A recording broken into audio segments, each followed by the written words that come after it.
నంద్యాల జిల్లా శ్రీశైలంలో ఏప్రిల్ 6 నుంచి 10 వరకు ఉగాది ఉత్సవాలు దేవస్థానం వైభవంగా నిర్వహించనుంది। ఈ ఉత్సవాలకు కర్ణాటక, మహారాష్ట్రల నుంచి అధిక సంఖ్యలో వస్తారని అధికారులు అంచనా నేపథ్యంలో భక్తులకు దేవస్థానం కల్పిస్తున్న ఏర్పాట్లను ఈవో పెద్దిరాజు సంబంధిత అధికారులతో కలిసి పలుచోట్ల నిర్వహించి ఏర్పాట్లను పరిశీలించారు।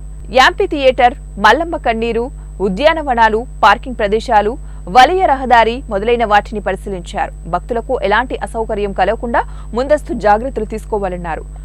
భక్తుల సౌకర్యార్థం ఇప్పటికే పలుచోట్ల చలువ పందిళ్లు వేసినప్పటికీ ఆయా చలువ పందిళ్లు పరిశీలిస్తూ ఎండ తీవ్రత రోజురోజుకు అధికమవుతున్న కారణంగా వీలైనన్ని ఆరుబయలు ప్రదేశాల్లో భక్తులు సేద తీరేందుకు ఇంకొన్ని చోట్ల చలువ పందిళ్లను వేయాలన్నారు। శివరాత్రి కంటే ఎక్కువగా చలువ పందిళ్లు ఏర్పాట్లు చేయాలని ఆదేశించారు। చలువ పందిళ్ల వద్ద అంతరాయం లేకుండా మంచినీటి సరఫరా చేయాలన్నారు।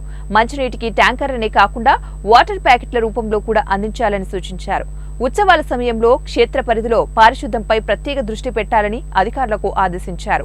శౌచాలయాల శుభ్రత పట్ల అవసరమైనటువంటి చర్యలు తీసుకోవాలని, శౌచాలయాలకు నిరంతరం నీటి సరఫరా ఉండేలాగా చూడాలని తెలియజేశారు।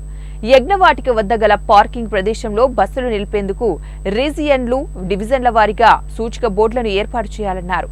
ఉత్సవాల సమయంలో దుకాణదారులు వస్తువులను అధిక రేట్లకు విక్రయించకుండా వారికి ఎప్పటికప్పుడు తనిఖీలు చేస్తుండాలని సంబంధిత అధికారులను ఈవో పెద్దిరాజు